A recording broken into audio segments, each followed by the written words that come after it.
Assalamualaikum warahmatullahi wabarakatuh. Hamdan wa syukrillahi amma ba'du. Yang saya hormati Bapak Dosen Iqbal Ahmad SEMM beserta teman-teman sekalian. Adapun di sini saya akan mencoba memberikan sedikit penjelasan tentang materi dalam pembelajaran pengantar manajemen.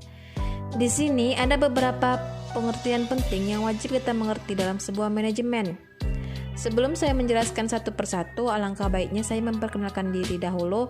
Saya Miss Yanti dari Prodi Manajemen, kelas MGT 1 Rek B dengan NIM 2103040022. Baiklah, langsung saja kita masuki pada materi pertama, yaitu ada gaya manajemen.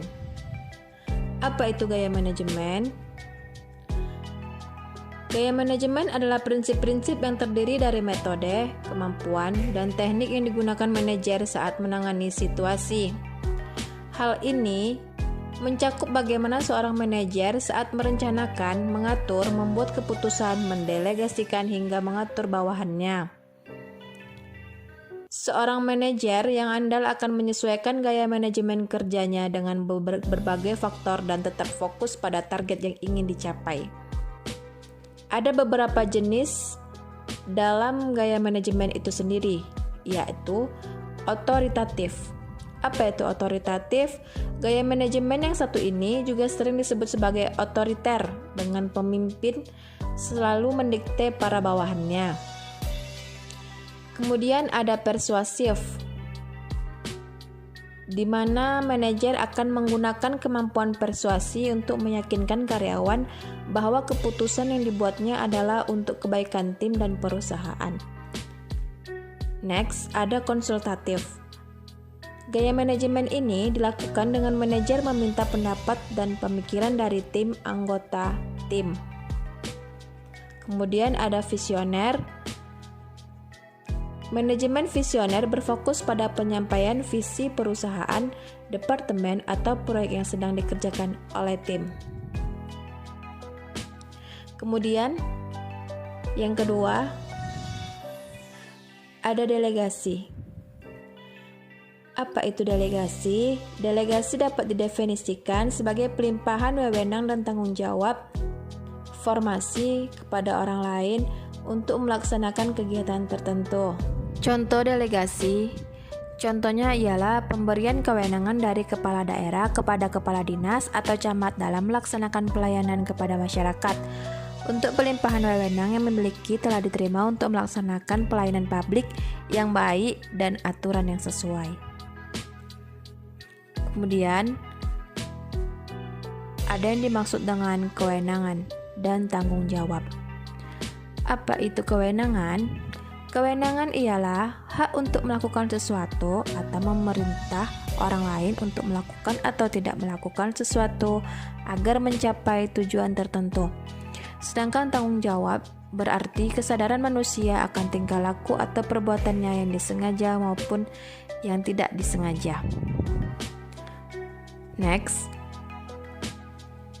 ada tanggung jawab sosial.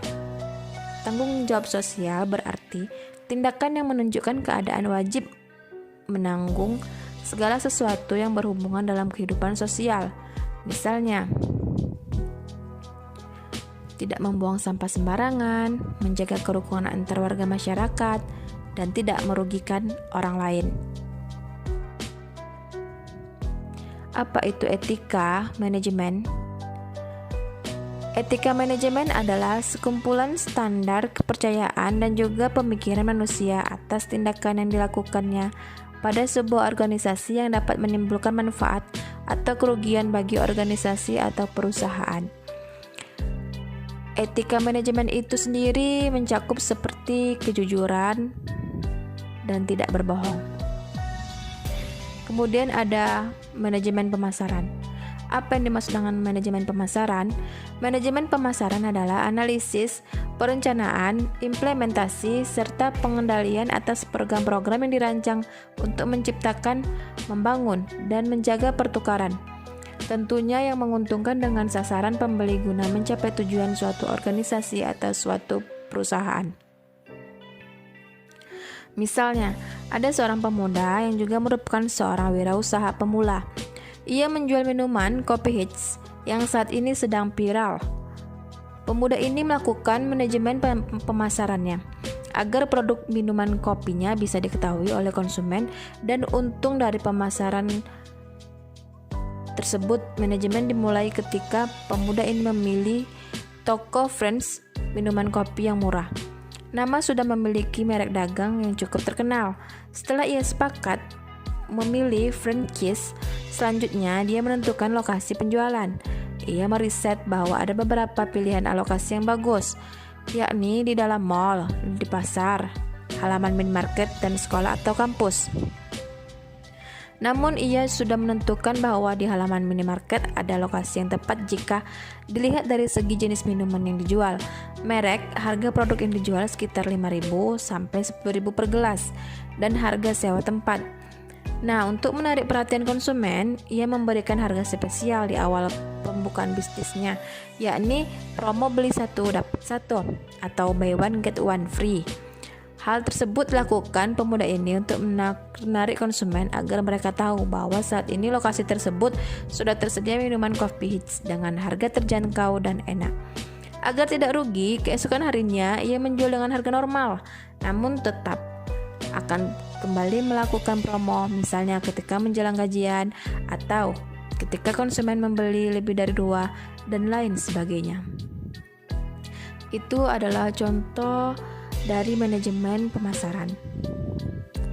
Kemudian ada yang dimaksud dengan motivasi. Apa itu motivasi? Sebelumnya motivasi itu berarti aktuasi, melakukan arahan atau dan memberikan motivasi kepada manajemen sehingga fungsi manajemen menjadi lebih baik dan lebih sesuai dengan rencana yang sedang dirancang sebelumnya. Ada problem solving dan decision making. Apa itu problem solving? Pemecahan masalah atau problem solving adalah sebuah proses mental yang mengubah situasi yang ada ke arah tujuan yang diinginkan. Kenali masalah yang ada, identifikasi pilihan yang ada, identifikasi solusi terbaik. Kemudian, pengambilan keputusan atau decision making adalah melakukan penilaian dan menjatuhkan pilihan. Keputusan ini diambil setelah melalui beberapa perhitungan dan pertimbangan alternatif. Dan yang terakhir ada kelompok kerja. Kelompok kerja adalah kelompok yang disusun oleh organisasi dengan tujuan untuk menjalankan berbagai pekerjaan yang terkait dengan pencapaian tujuan organisasi. Apa pentingnya komunikasi dalam suatu organisasi? Komunikasi mempunyai fungsi utama, yaitu untuk menyampaikan informasi kepada seluruh anggota organisasi.